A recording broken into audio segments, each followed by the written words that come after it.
All systems go. Clear for liftoff.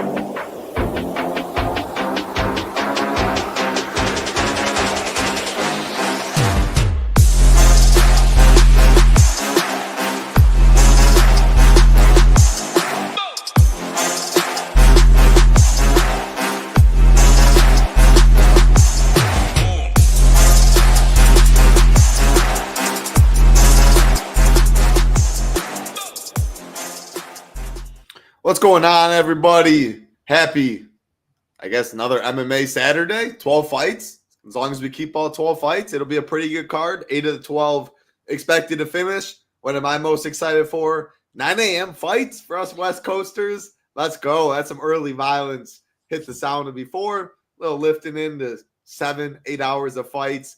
Hey, let's go, baby. Going to be a good Saturday. Big Marley, you excited for this one? 12 fights, solid DFS, good prize pools. Yeah, I mean, as long as I can find time to watch it during the day, I'm cool with it. Hopefully the family has some plans going out to do something, and I can sit home and watch some fights. I'm cool with that. And definitely cool with some steam room before. I just bought some of that eucalyptus oil right before the podcast. So peppermint's better, though. Peppermint's better. Try that after and compare. I will. You're right. I knew I should have freaking messaged you before I bought anything. All right. But yeah, other than that, I think it's a pretty decent card. I don't know what my plan is. I've been messing around with the single entry, thinking about going with the higher dollar. And then I think there's some variations I could do and keep it a little lower limit. But I don't know. I think there's a lot of ways you go on this card.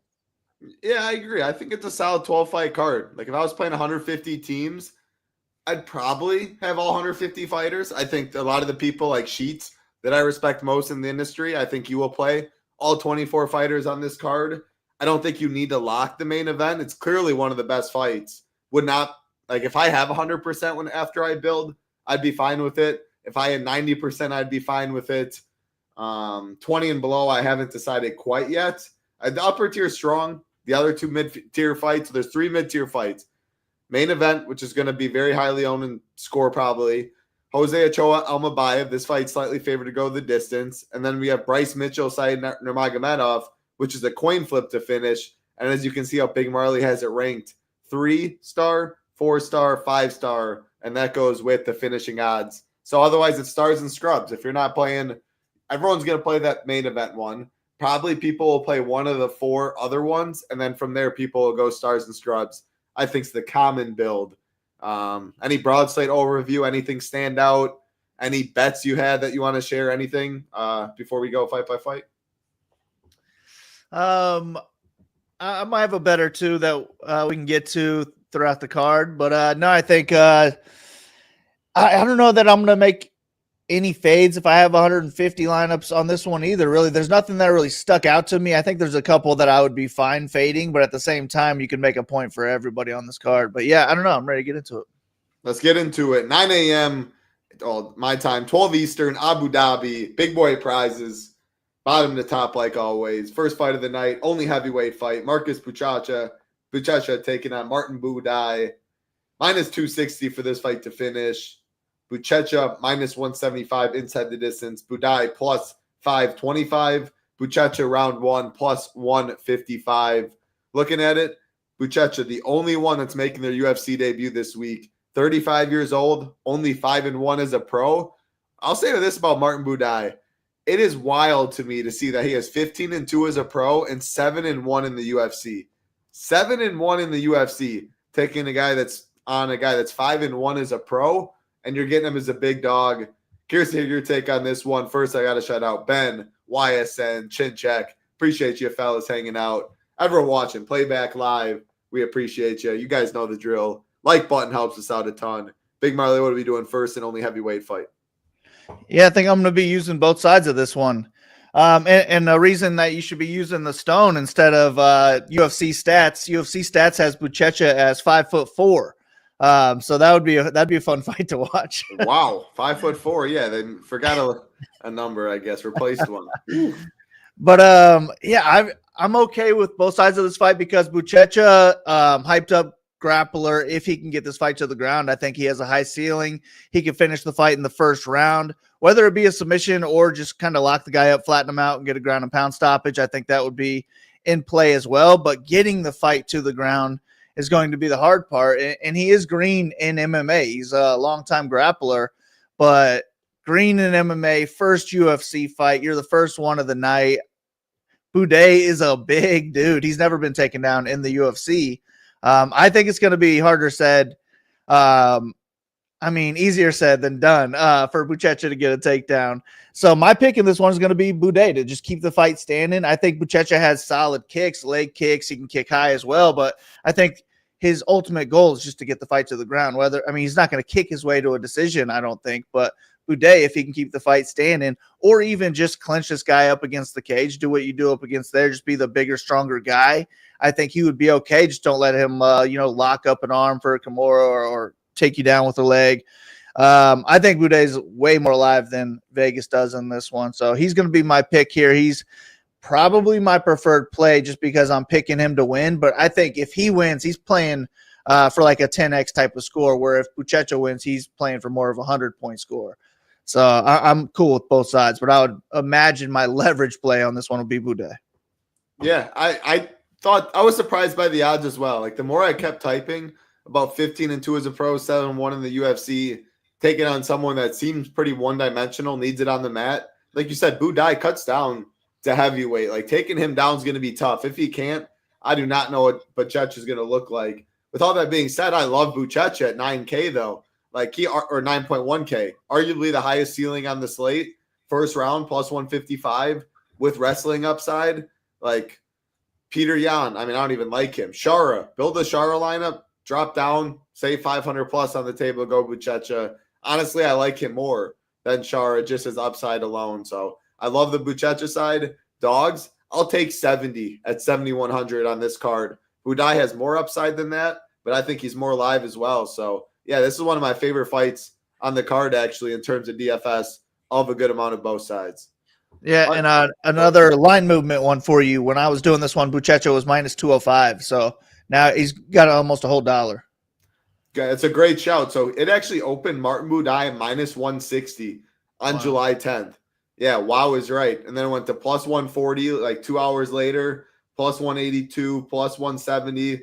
Stood in that 170 range, even got down to 155 last week, and then just money's been pouring in on Buchecha. So I like Buchecha a lot. I like Boudet a lot at ownership. I would love this fight to be optimal. All right, next fight on the card. Talk about another one with line movement. So I put these odds up on Monday. You see Stephen Nguyen minus 320. Muhammad Yahya was plus 270. Now Stephen Nguyen's minus 405. Yahya plus 305, minus 190 for this fight to finish. Stephen Nguyen minus 150 inside the distance. Yahya plus 650. Win in round one plus 250. I like Nguyen a lot in the upper tier. Like I'll be doing a lot of mixing and matching in the upper tier, but he's, I think, going to be, let me look at our ownership quick. We have him a little more than I thought. Still, a pivot off of Buchecha, a pivot off of Leal, going to be lower owned than Aslan, going to be lower owned than Krylov. He's still a pivot to some extent up there. I just think Muhammad Yahya is not good at all. And I think Nguyen's going to be able to string together combinations and eventually Yahya is going to drop. Like I think there's a lot of significant strike upside, maybe some knockdown upside. I don't think Nguyen's very good, but I think Yahya is that bad. So yeah, I'm playing some Nguyen. What about you? Yeah, that's basically how I broke it down. I'm not a big fan of Nguyen here, but yeah, it's just so bad that I think the line looks about right. And I do think he can add up strikes along the way. He could get a couple knockdowns, like you said. Even in a decision, he can flirt with 10x, I think, just with striking alone, maybe a knockdown along the way. But the TKO is very in play. What's he like? Minus 125, minus 150 inside the distance. Minus 150. That makes me like him even more. So yeah, I'm cool on I like his side a lot more. But the Yahya, I don't know what I want to do with him. Are we fading him? He's one of the few I think I would be okay fading. So that's what I was going to ask. I'm not say again. I literally, like, the hardest decisions for me on the card is, do I fade? Like, which of these guys do I fade? Marcus McGee, Barry. Like, I got it completely wrong last week. I think I nailed the card, but the Michael Johnson D-Rods, I picked those other Fugits of the world, and it cost me. And I'm worried about that on this card. Like, McGee, Barrio, Davy Grant, and I don't even know if I should throw Davy in that because he's a shorter dog. Billy Alicana, he's going to be played for sure. And Yaya. So mainly Yaya, McGee, Barrio. How do you rank them three? Salikov. Throw Salikov in there too. Yeah, I don't really like any of them. I think me neither. But I mean, one of them's probably going to be optimal, and they're going to be like the lowest 0-4 on the card. I'm struggling. Yeah, that's why I feel like I want to keep my lineups limited this week, just because there's a lot of people I don't really want to play. So if I do like 1 to 5 lineups, then I'm fine fading a bunch of people. For sure. But if I end up making 20 plus lineups, it's just so hard to X these guys out. I don't know. Hard to make a list there. They're all very similar. I would say my favorite though would be McGee. Maybe my least favorite is Yaya. I'm not sure. I mean, Yaya is somebody I would definitely be okay getting away from, but at the same time, Nguyen is just he's not that good either. It wouldn't shock me to see Yaya take him down, maybe submit him, or Nguyen's hittable himself. I mean, Yaya is not good, but maybe he could crack him, get a knockout, break the slate. I'd be scared to X him out, like the more lineups I made, but yeah, I'd want to get away from him. You talked me into like he was already at underweight tag. He was my favorite of those 4 guys that I just mentioned.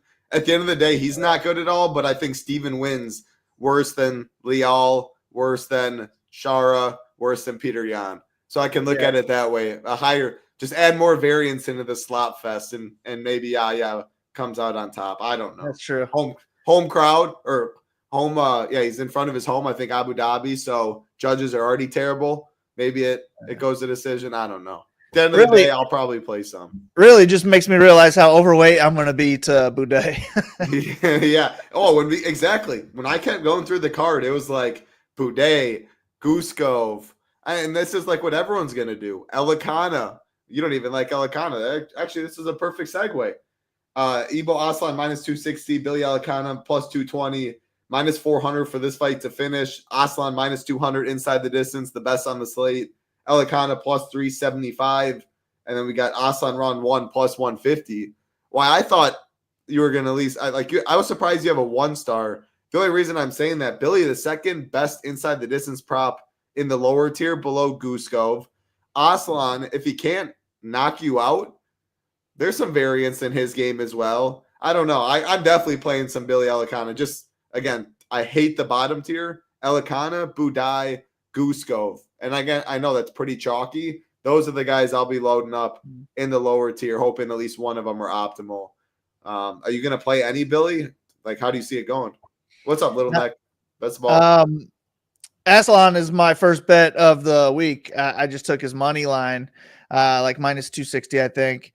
I just don't think Elikana's any good, man. I picked him in his last fight at big dog odds just because I don't think Guskov's any good. And I was like, come on, Elikana, do something here. Show me something. And he didn't show me anything, man. He did not look good. And Aslan is a solid striker. He's a scary striker. He's dangerous early and he's aggressive early. Maybe Elikana can get a takedown in the first round and possibly hold him down, but I just don't think he could do it for 3 rounds. I think Aslan could knock him out in the second round. So that's what I'm picking here. I'm going to be overweight Aslan. He's one of my favorite plays on the slate. Elikana's just in the mix with those other guys that I don't want to play, but I also wouldn't want to X out at the same time. I think we see Aslan maybe. I think we might be a little light on him. I could see Aslan being one of the highest owned on the card. Part of the reason I'm saying that, he has the best inside the distance prop at minus 200. And people are going to jam that mid-tier without loving the cheapish range. I think he's probably higher owned than Carlos Leal. Definitely, I think he's higher owned than Shara. It's close maybe with Leal and Islam. But I think Aslan and Krylov, I think, are plenty gravitate to. Part of the reason for this fight, it's minus 400 to finish. Krylov fight minus 600 to finish. Krylov, a notorious good DFS scorer. Aslan kind of as well. So I think a lot of people go one of Islam, Krylov, if not both, go to the main event and try and fade the bottom 4 fighters. If you guys just want the chalk build of how I'm seeing it right now, that's how I think I got it. All right, we'll keep it rolling again. Like button, subscribe button, helps us out a ton. Actually, before the next fight, NFL season's almost here, Big Marley. I know you're in the best ball streets. I've already done a lot of my best ball teams. Next thing you know, we'll be making some DFS teams. No better time to get over to SHIPIT Nation, build some normal teams with us on Sunday. Showdown content we'll always have, projections, ownership. What do you get in this $349 NFL package? You get college football. Other sites charging about $200, 150, whatever it is. We charge absolutely nothing. We throw that in with our NFL package. You also get SaberSim, the best optimizer around. You also get a mystery bonus. We'll talk about that August 6th, a chance to make some moolah back on that 349 if you do wish to join, and a DFS mastermind course. A lot of bonuses, savings, 500 plus, as you see. We come out a lot cheaper than everyone else in the industry and are very happy with the product that we are putting out. We would love to have you. You can find all of that at ShipItNation.com. We have weekly, monthly, 6-month annual packages as well. ShipItNation.com. And again, no need. If you don't want to join, you absolutely don't have to join. All we do ask, though, like button. And I would love a comment below. Who's your favorite underdog on this card? This is a tough one for me. So in the comments, favorite underdog, I'd appreciate it. Next fight on the card, the most likely fight to go the distance and the only women's fight, Amanda Ribas minus 200, Tabitha Ricci plus 170, plus 350 for this fight to finish. Ribas plus 450 inside the distance, Ricci plus 800. It's by far the most likely fight to go the distance, minus 500. Are you playing either of these girls knowing that? Yeah, I'm kind of okay with both sides of this fight. Definitely not making it a point to target either side, but Ribas is somebody I think can be low owned as a favorite here. She has had line movement going her way. When I did it, she was minus 145. Now she's like minus 185. I do think she's the better striker here. I think she's the more dangerous grappler. She's a solid wrestler. I just think she's the better all-around fighter. But Ricci is a good wrestler. Maybe she's the better wrestler in this one. And if she wins, I think she could put up a 10x to a 90-point score, which I'm cool with on this card. So Ricci's probably my preferred play on a card where I'm really hunting for underdogs. But Ribas is a way to get different if your underdogs are kind of chalky on this card. So I'm okay with either side of this one. My pick is Ribas. I think my preferred play, though, Ricci. I'm glad I threw it to you first. I agree with all that. Like, I have both girls tagged as underweight. Maybe I cap them at ownership. To be honest, actually, Ribas, the only thing we differ, Ribas is my preferred side because I wouldn't be shocked if she puts up 100 plus. Like, I honestly think she's the better wrestler. She's a lot bigger fighter, the stronger fighter. Like, maybe Ricci with a judo toss. I mean, Ribas she's squirmy. Like, she'll fight for the dollar. She's always doing something. The cardio's there. I could see her landing like 100 significant strikes or 3 takedowns or just a random performance. Maybe I'm trying to talk myself into it because she's most definitely a pivot. Like Krylov's right there. Aslan's right there. The two that are more expensive. And then we get Whittaker, Bryce Mitchell, the ones down below. Like, she's the clear pivot. And yeah, I'm going to try and talk myself into it. I'm going to play some of her. I'll play some Ricci too because she's 7,600. 80 points might be enough. But actually, Ribas is my preferred side. I don't love it, though. It's more of an ownership play for me. Next fight on the card, another big favorite, Damon Blackshear, minus 340. Davy Grant, plus 280. Minus 130 for this fight to finish. Blackshear, plus 125 inside the distance. Grant, plus 600. My question to you before you break it down, is Damon Blackshear going to wrestle? That's all I got to know. I don't trust him to, consistently wrestle. I could definitely see him landing 1 or 2 takedowns in this fight, and I do like him to be the better, more dangerous grappler, the guy with the finishing equity on his side in this one. But at 9K, I just don't like him to wrestle enough to pay that off if he's not going to get a finish. I don't think he's a dangerous striker. I don't even know if he wins the striking in this one. So I think my preferred play in this one is actually going to be Grant. It's kind of similar to the last fight where I'm picking Blackshear to win. I just think he's the better all-around fighter. I really like his grappling game the most, though. I just don't trust that he's going to take it there. And Grant is a good grappler himself. He's a decent wrestler, and I like him. Actually, I mean, he's 40 years old, so he's going to start slowing down at some point, but he looks to be in his prime, in my opinion. And I think Grant could steal a decision here, especially if it's going to stay on the feet for a while. So he's probably my preferred play in this one because he's 7,200. He's never scored less than like 86 points, I think, in a win. And I think he would put up 80 plus if he is going to pull this one off. So Grant preferred play. Blackshear is my pick to win, though. Yeah, I'm with you. Grant's my preferred play. I think the striking's a lot closer than people think, and we haven't seen Blackshear wrestle in the last couple of fights. It's been really tilting, and if he doesn't wrestle, it's going to be hard for him to get there in the upper tier at 9K. I just don't really want to mess with it much. Like we talked about Whittaker below, I prefer him. I prefer Win, prefer Aslan. Heck, I can build a Blackshear team and drop down to Hebos and leave 400. Like I'm fine doing that to get completely different. I changed Blackshear to an underweight tag. Honestly, if I had nothing on SaberSim when it was all said and done in 20 teams or less, maybe I'd roll with it. And because of my lack of interest in Blackshear, really, like I'm gonna play Grant. Like I'm gonna probably play a decent amount. I've always been a Grant fan. He'll fight for your dollar, striking solid. If he gets the low kicks going, he is 39 at the end of the day, though, giving up some size. Yeah, it makes sense why he's a pretty big dog. Blackshear's taking money too, which I don't like, but we play a salary-based game. David Grant, my preferred play. Let's keep it rolling to another big favorite, second biggest favorite on the card. Carlos Leal, minus 500. Muslim Salikov, plus 375. Minus 260 for this fight to finish. We have – I haven't been able to see – this one has been all messed up on the fight odds. If you have any of the right props or anything, let me know. Otherwise, I'll look it up. But what are you doing in this one, Leal Salikov? For me, it's pretty much going to be Leal or pass. I'm thinking Salikov's right there in the I don't want to play him, but I wouldn't X him out if I'm playing a bunch of lineups type of guys. He's if this fight's at range, he can definitely win the decision. He's dangerous at range too, but it's just gonna be so hard to beat a guy like Leal who's gonna double or triple him up in strikes. I just think he's gonna be the stronger overall guy. He's 10 years younger.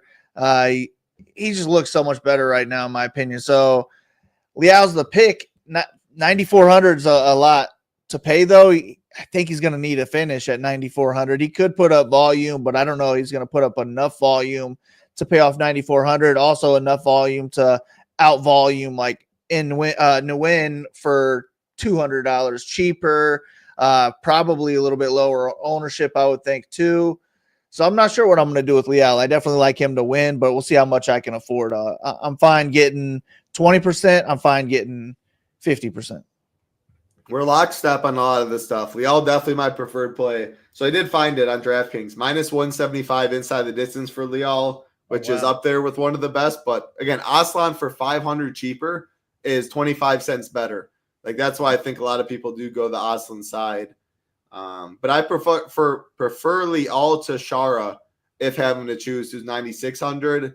How I'll get different in the upper tier though, like plug in Leal, drop down to Win. That's only 200. But Buchecha, Aslan, Krylov, I like getting different mainly in the upper tier leaving money than I do leaving money for the cheap dogs. Not to say that I won't, but like I do not like Salikov much at all in this fight. I'll probably have none in 20 entry and below.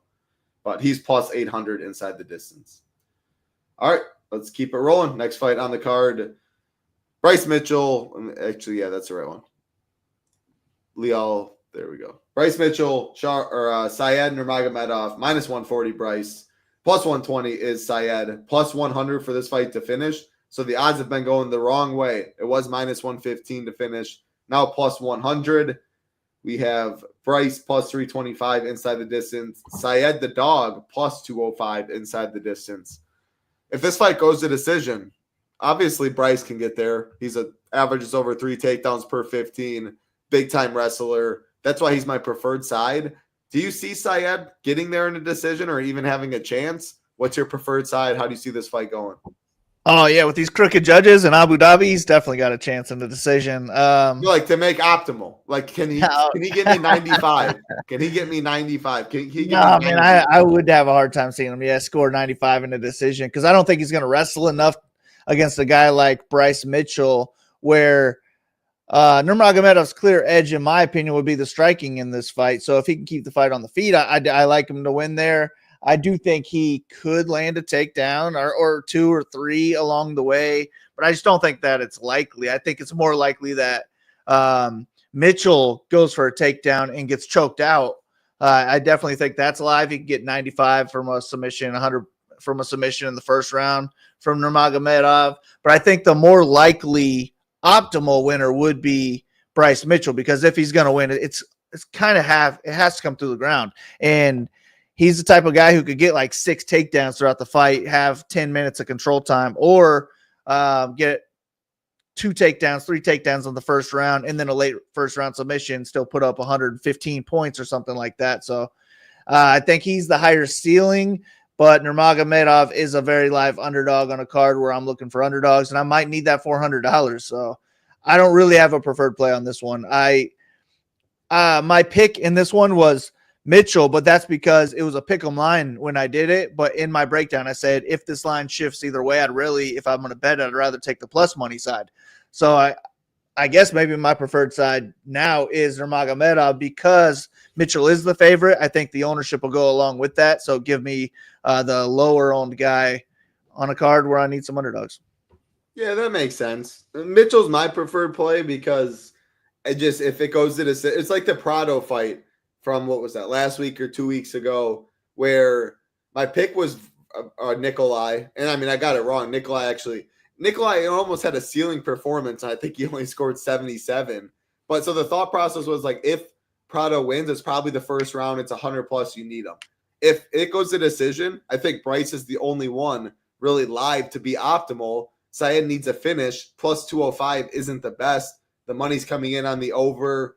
I just love the wrestling upside. But my pick, especially at this price, is Syed. Like, I'm worried. And like, I'm going to play some of them because that front choke, Bryce is going to try and wrestle. That's all he looks for. Like, if he gets that, Bryce has been put in front chokes as well. I mean, it's nasty. So I think I'm picking Syed at dog money, but I'm preferred play Bryce Mitchell because I just think he has a lot more 100-plus scores in his bag, and that's really all I care about for the optimal. So that's how I got it there. Let's keep it rolling. Next fight. One of the best to target, in my opinion. Nikita Krylov, minus 202. Bogdan Guskov, plus 172. Minus 600 for this fight to finish. Krylov, minus 130. Guskov, plus 175. I see you have 3 5-star fights. Are you making any rules on this card? How does this fight compare to the Aslan fight? If you had to compare them, which one you liked more? And then what are you doing in this one? No rules, but I'd imagine I'm going to be close to all in on this one. This is my second or first favorite fight. It's this one in the main event for sure for me are my 2 favorites. I almost put the Aslan fight as a 4-star, which I might end up having it as a 4-star by the time Saturday rolls around. But I just think this is a great fight to target. Guskov definitely not a guy I believe in, but he is dangerous. Krylov coming off of a knockout loss. He has looked, I mean, I wouldn't say chinny, but like I get a little worried when he gets hit hard sometimes. And I think Guskov's live to knock him out. Guskov, if he wins, probably does score 90 plus 100 plus points on this card. And I like that. But my preferred play is definitely going to be Krylov here. I think he is the better striker. He's dangerous as well, but he should look to wrestle where he's going to have a much bigger edge and much less danger as well. I like him to get a submission at some point in this fight, but if he doesn't get a submission, he could put up like 7 takedowns in 10 minutes and still score 110 here. So I like Krylov a lot. I'm going to have a lot of him, but at the same time, if I don't have Krylov, I probably have Guskov. I want this fight in basically every lineup I'm hand building, I think. I'm with you. This is one of the best fights on the card. Me and Big Marley are lockstep this week. Again, I think a lot of people would be in similar paths. One of Whittaker to Ritter, one of Krylov, Guskov, Ebo, Aslan. I wouldn't group Billy in that boat. Ebo. So just know if you're starting with 3 of those 5 fighters right there, you better that's when I'm more likely to play Yaya. Or if I'm playing 150, Salikov might be in that team. Barrio might be in that team. Like that's when I have to get different and I'm playing an uncomfortable click. Whereas if I'm fading the main event, I'm more than likely, especially hand building, like no way I would click any of those really cheapies that I don't like. So that's all about the roster construction. That's again what we play DFS, trying to get off the very popular builds, limit the dupes as much as possible while still building competitive lineups, things that you could see win. It's the fun game we play every week. What's going on, Mike Spencer? Good to see you. All right, couple fights left. Next fight on the card. This line flipped. We got Asu Almobayev now minus 117. Jose Ochoa minus 103. Plus 135 for this fight to finish. Ochoa, the underdog, plus 210 inside the distance. Almobayev plus 450. So again, I did this on Monday. Two things that stand out. Plus 115 for this fight to finish. Now plus 135, going in the wrong direction. Second thing, Jose Ochoa was the favorite, minus 115. Now the line completely flipped. Almabayev, minus 117. My preferred side was already Almabayev. The reason is literally copy and paste the Bryce Mitchell, Syed Nurmagomedov breakdown. If it goes to decision, Almabayev could have 5+ takedowns, score 100 in the decision. I do actually think Jose Ochoa has a 100+ point upside in a decision, because I could see this being just a car crash, awesome fight, reversals, maybe a knockdown in there. So I like Ochoa. I like him more than I like Syed, but Almabayev is still my preferred play because he's going to wrestle. Like, it's wrestling in Almabayev, as you can see from the stone, 4.13 against Striker and Ochoa. Do notice the age difference, though. 7 years, Ochoa 3 inches taller, 2 inches in reach. I think this is a fun fight. I think it's important for DFS. What do you got in this one? Yeah, I think you broke it down great. Yeah, same thing as the Mitchell fight. I like Almabayev because he's the wrestler. He's got the higher ceiling, the more likely ceiling in this one. But I do like Ochoa as well because he is the better striker. He could knock out Almabayev really in any round. But he looked good in his last fight, and I think he could knock out Almabayev in the first round, and the line movement is going to make him a lower-owned fighter on this card. So as an ownership play, I definitely think Ochoa is playable. But, yeah, my preferred play is Almabayev. When he was a slight underdog, I was picking him by unanimous decision. I'm almost always picking my slight underdogs by a split decision. So anytime I have a unanimous and I think they're going to wrestle, I'm going to be playing a lot of them in DFS. And I got him as the 4-star, Ochoa as a 2-star. I'll definitely be heavy on Almabayev. I like that. It's like everyone has their own niche here. For my baseball people out there watching, they listen to G. Risen, batters in the 2-hole. If they just get moved to the 2-hole, he loves them. Big Marley, slight underdog, decision or wrestlers. If he picks somebody unanimous decision, he likes them and will play a lot. I like it. I like Almabayev too. Again, I'm not locking the main event. I want a lot of it. And if I have 100%, I'm totally fine with it. But if I were to fade the main event, I think almost surely either just going stars and scrubs, which I don't necessarily love, or I'm playing an Almabayev or a Bryce Mitchell because I want the possibility to win straight up and a decision. Again, I do think Bryce and Almabayev have that potential. So another thought to think of if you are fading the main event, I do prefer getting Bryce over Syed and Almabayev over Ochoa. All right, let's keep it rolling. 3 fights left. Biggest favorite and price fighter on the card, Shara Bullet Magomedov, minus 600. Marc-Andre Barrios, plus 425. Minus 215 for this fight to finish. Shara, minus 185 inside the distance. Barrios plus 800, Shara round 1 plus 200. We have seen some line movement in the favor of Magomedov to finish. Open minus 160 now minus 185. 9,600 though, Big Marley, for someone that doesn't wrestle. How much you think he'll have? Round 1 plus 200. That's 33% chance, and I think that's really the only way he makes the optimal is the first round. But I mean, 33% overweight. I got to take overweight. Say what? 33% will be overweight on Shara too. Yeah, well, that's what I'm saying. Though, is I got to take some percent away because even first round finishes for him don't make it. So I'm thinking I probably want to set him at 20-25% max. 25 might be overweight. Yeah, I'm okay with that. 20-25%. I like that range as my top. Honestly, I'm okay not having Shara here too.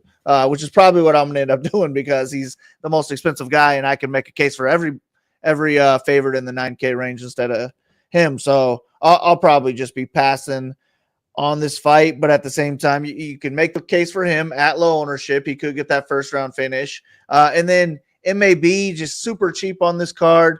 He could hang. He could even win volume-wise on the feet. But I think it would be smart of him to mix in takedowns here. He could have 2 to 4 takedowns in this fight, have decent volume on the feet, score 90-plus points in a win. So I'm okay on the MAB side as well. I'd say I like him more than the Yayas, more than the other ones we were talking about, Salyakovs, I'm all right with MAB, you but like- I probably just don't get to this fight, and I'm going to change it to a 2-star right now.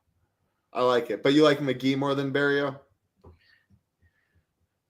Yeah, I think so. All right. Yeah. That'll lead us right into that fight. Co-main Maybe not. event. I don't know.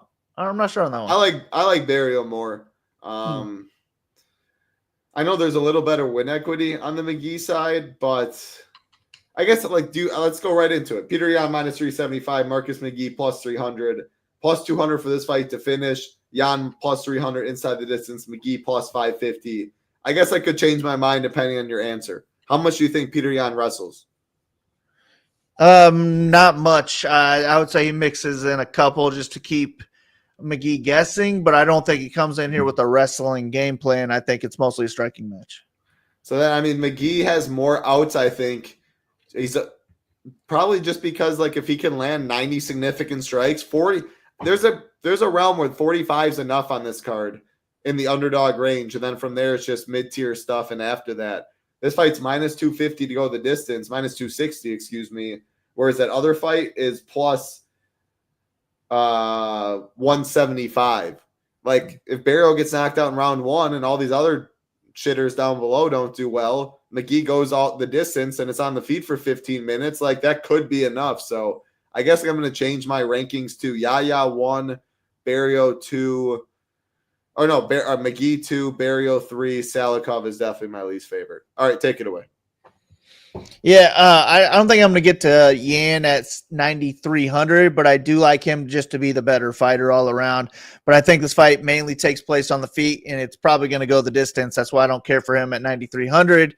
I also think he's probably going to win in our eyes, but it could just be close enough to where these idiot judges don't know, and they give it to McGee. And I do think he scores more than 10x if he gets the win. So my preferred play is going to be McGee, but I'm really not targeting this fight much. It's just if I need to go down in the sub 7K range, I'm clicking on the McGees and the MABs. I don't know how much I'm going to have to do that. I haven't built too many lineups. I'll start after this podcast, but I would just imagine I have 10-15% McGee if I'm making a handful of lineups. And then Yan, I won't even have 10 to 15%. No, Jan's my least favorite up top. I think he's probably in the teens and is the lowest own up top. I think people see it. The inside the distance prop's awful. Right when you said you don't think he wrestles at all. So I'm not going to have any Yan in 20 and below. Honestly, if I didn't really have any Yan in 150, I'd be good with that as well. So I'm out on Yan. McGee by preferred play if choosing. All right. This is it, Big Marley. Main event time. I have no business talking about any Rainer de Ritter fight for a long time. I self-banned myself after last time picking Bo Nickel, playing no de Ritter, getting cute for DFS. Yeah, I'm just going to throw it right to you. Minus 150 Whittaker, plus 130 de Ritter, minus 265 for this fight to finish. De Ritter and Whittaker both the same inside the distance prop at plus 150. Round 1 props, nothing really significant. Plus 500 for de Ritter, plus 700 for Whittaker. Take it away. Break it down. Yeah, I'm just going to go with the guy I think is the more well-rounded fighter in this one and take RDR. Whittaker is the better striker, probably the more dangerous striker, but he needs to keep this fight on the feet. And if he's on the ground for 2.5 rounds and it comes down to a decision and it's close and he wins, that's how this fight doesn't end up on the optimal lineup. Or, just 6 other fights score 100 points and this one's in the 90s or something like that. So I'm not going to make a rule, but I do think the Whittaker side would be the reason that it's not on the optimal.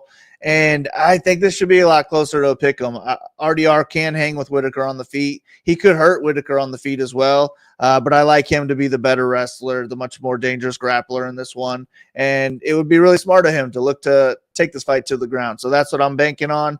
I think he gets a submission, but if he doesn't, any win from him, I'm expecting a pretty good score in 5 rounds. This is his time to make a statement. 5 rounds, coming off a huge win off of Bo Nickel. I like RDR. He's my highest owned fighter on the card, probably. I think he'll be mine too. I'm picking him. More importantly, though, for DFS, he's 600 cheaper, and he's the wrestler. How this fight busts is almost all Robert Whittaker wins. More than likely, Robert Whittaker decisions and close ones at that. When maybe de Ritter has him down for a round or 2, Whittaker wins the other ones. Third round knockout by Robert Whittaker, maybe after being controlled. Like there's past Whittaker wins and it's not optimal. It's hard for me to see the Ritter winning at 7,800 and not being on the optimal. The ability to also just leave 600 plus, 1,000 plus, make me prefer the Ritter side. The size advantage, just so much. At the end of the day, I might look like a fool. I'm not going out on a win like last time. The Bo Nickel fight was brutal. Again, I don't have any. I would take what I say about this fight as a grain of salt. My read on DeRitter was obviously wrong. I'm going to have more DeRitter, though. He is my pick. Yep, let's see. RDR hasn't beaten anyone good in his last 3 fights. He's going to come in and beat a former champion. Someone probably smokes. Anyone in the top 3 is wild to me on all this RDR heart. It makes sense. It makes sense. I've seen situations like this a lot in the UFC. We all have. Sometimes it goes the other way where the new guy absolutely destroys them. Sometimes the vet. 34, it's crazy to call it vet, but I mean, if you're comparing these two in fight years, like the damage on the Whittaker side is night and day. The level of competition for sure, night and day, but like I'm a lot more worried about the chin. And if DeRitter's on top, I don't know. But at the end of the day, I see GM3 outstriking DeRitter or having moments in fight 1, and then I'm like, Whittaker comes out and throws a couple leg kicks, jabs him. Yeah, it might look real bad. So probably a good live betting spot. I'll be watching it for sure. Good main event. I'm excited for it. Big Marley. Any final thoughts before we get on out of here? Hopefully it's a good one. Hopefully we get a nice little bankroll boost, and then we can go and enjoy our night as well. But good luck to you, Title. Good luck to everybody listening. Let's ship it. Good luck, everybody out there. Again, head over to ShipItNation.com. If you want to check us out, weekly, monthly, 6-month options. Our best deal, though, is the NFL package. If you do plan on joining, might as well join now. You get free all access, so you do get all of our MMA content, NASCAR, PGA, all content leading up to the NFL season for free, on top of college football, on top of a mystery bonus we'll be announcing, and on top of SaberSim, the best optimizer being included. Again, if you just want to check out a weekly membership, see what we're all about for the MMA card, you can do that as well. Just go ShipItNation.com. Right here, the banner is the football early bird special. Join the Nation has all of our other deals right there. Thumbs up on the way out. Subscribe. Helps us out a ton. Good luck, everybody. Remember, early start time, 12 p.m. Eastern on Saturday for Big Marley. I'm Titletown. Have a good one. Good luck. Peace.